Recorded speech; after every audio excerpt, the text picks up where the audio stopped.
నంద్యాల జిల్లాలో వ్యవసాయ పనిముట్ల పంపిణీ, జల్ జీవన్ మిషన్ పథకం నుండి ప్రతి ఇంటికి కుళాయి కనెక్షన్ ఇవ్వడం, సింధూర్ విజయవంతం కావడంపై ఎన్టీఆర్ భరోసా పింఛన్ల పంపిణీ వంటి అంశాలతో కూడిన నంద్యాల జిల్లా సమాచార లేఖని ఇప్పుడు విందాం. వ్యాఖ్యానం నంద్యాల జిల్లా ఆకాశవాణి ప్రతినిధి బి. శేఖర్. కోవెలకుంట్లలో వ్యవసాయ యాంత్రిక పథకం కార్యక్రమంలో రాష్ట్ర రోడ్లు భవనాల శాఖ మంత్రి బీసీ జనార్దన్ రెడ్డి పాల్గొన్నారు. ఈ సందర్భంగా మంత్రి మాట్లాడుతూ, నేడు కూటమి ప్రభుత్వం అత్యధిక ప్రాధాన్యత వ్యవసాయానికి ఇస్తుందని, రైతు బాగుంటేనే రాష్ట్రం బాగుంటుందనే ఆలోచనతో వారికి చేదోడు వాదోడుగా ఉండేందుకు వ్యవసాయ యాంత్రీకరణ పరికరాలను సబ్సిడీకి అందిస్తున్నామని అన్నారు. ముఖ్యమంత్రి చంద్రబాబు నాయుడు గారి నాయకత్వంలో వ్యవసాయ పంటల ఉత్పాదకత పెంచాలని మా ప్రభుత్వం పనిచేస్తుందని అన్నారు. శాస్త్రవేత్తలు, వ్యవసాయ అధికారుల సూచనలను పాటిస్తే రైతే రాజు అవుతాడని అన్నారు.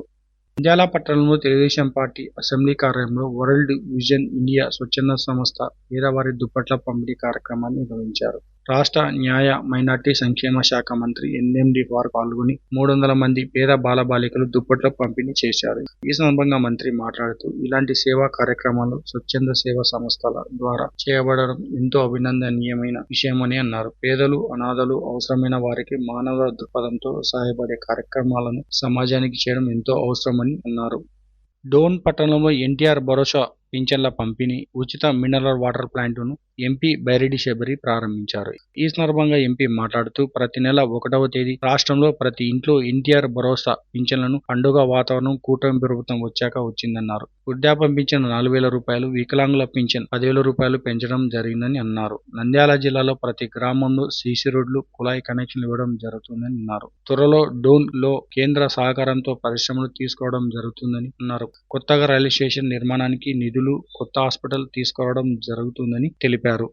బనానపల్లె మండలంలో ఇల్లూరు, కొత్తపేట, రాళ్లకొత్తూరు గ్రామాల్లో నిర్మించిన జల్ జీవన్ మిషన్ పథకం కింద ఓవర్-హెడ్ వాటర్ ట్యాంకులను రాష్ట్ర రోడ్లు భవనాల శాఖ మంత్రి బీసీ జనార్దన్ రెడ్డి ప్రారంభించారు. ఈ సందర్భంగా మంత్రి మాట్లాడుతూ, ఇల్లూరు, కొత్తపేట గ్రామాల ప్రజల తాగునీటి సమస్యలను పరిష్కరించేందుకు కేంద్ర ప్రభుత్వం ఆధ్వర్యంలో జల్ జీవన్ మిషన్ కింద 35 లక్షల రూపాయల నిధులతో 60,000 లీటర్ల సామర్థ్యంలో ఓవర్-హెడ్ వాటర్ ట్యాంక్ నిర్మించడం జరిగిందని, గ్రామంలోని ప్రతి ఒక్క ఇంటికి కుళాయి కనెక్షన్ ఇవ్వడం జరుగుతుందని, సురక్షిత మంచినీరు ఇవ్వడం జరుగుతుందన్నారు.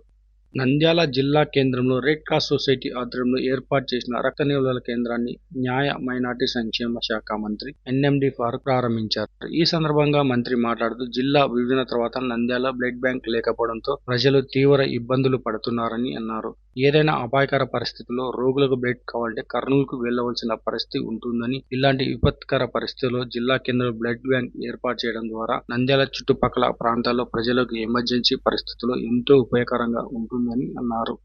నందికొట్కూరు పట్టణంలో టీడీపీ ఆఫీస్ నందు ఆపరేషన్ సింధూర్ విజయవంతం కావడంపై ఎమ్మెల్యే జయసూర్య ప్రజలు హర్షం వ్యక్తం చేశారు. ఈ సందర్భంగా మాట్లాడుతూ, ఉగ్రవాద శిబిరాలపై దాడి చేసిన భారత్ ముష్కర్లకు సరైన సమాధానం ఇచ్చిందన్నారు. భారత్ దాడులు ఉగ్రవాదానికి చేసిన హెచ్చరికగా భావిస్తున్నామన్నారు. ప్రపంచ దేశాలను ఉగ్రవాదం తరిమి కొట్టేలా పిలుపునిచ్చారు. ముష్కర్లకు శిక్షణిస్తున్న ఉగ్రవాద స్థావరాలను ధ్వంసం చేయడం హర్షించదగ్గ విషయమన్నారు. దేశ సైనికులకు ప్రధానమంత్రి నరేంద్ర మోదీ సంపూర్ణ సహకారం అందిస్తున్నారన్నారు.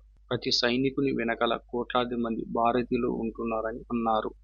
పాకిస్తాన్తో జరుగుతున్న యుద్ధంలో మురళీనాయక్ వీరమరణం పొందడం బాధాకరమని రాష్ట్ర న్యాయ, మైనార్టీ సంక్షేమ శాఖ మంత్రి ఎన్ఎండి ఫారూక్ పేర్కొన్నారు. శ్రీ సత్యసాయి జిల్లాలోని గుండపల్లి తాండాకు చెందిన మురళీనాయక్ దేశం కోసం వీరమరణం పొందడం మనసును కలిసివేసిందన్నారు.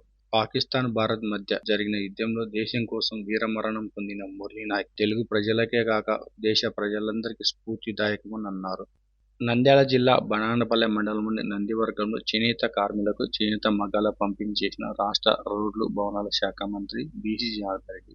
ఈ సందర్భంగా మాట్లాడుతూ, బనానపల్లె క్లస్టర్ డెవలప్మెంట్ ప్రోగ్రాంలో భాగంగా తొలి విడతలో 75 మందికి 28 లక్షల రూపాయల విలువ చేసే చేనేత మగ్గాలను అర్హులైన వారికి అందజేయడం జరిగిందని, గతంలో ఎప్పుడు లేని విధంగా కూటమి ప్రభుత్వం చేనేత కుటుంబాలకు 200 యూనిట్ల కరెంటును ఉచితంగా ఇస్తున్నామని, ఫ్లవర్ రూమ్ యంత్రాలు ఉపయోగించే చేనేత కుటుంబాలకు 500 యూనిట్ల వరకు కరెంటు ఉచితంగా ఇవ్వడం ముఖ్యమంత్రి చంద్రబాబు నాయుడు గారికి సాధ్యమైందని అన్నారు. ఇప్పటి వరకు నంద్యాల జిల్లా సమాచార లేఖను విన్నారు. మరిన్ని కొత్త వార్తా విశేషాలతో జూన్ నెల సమాచార లేఖలో కలుద్దాం.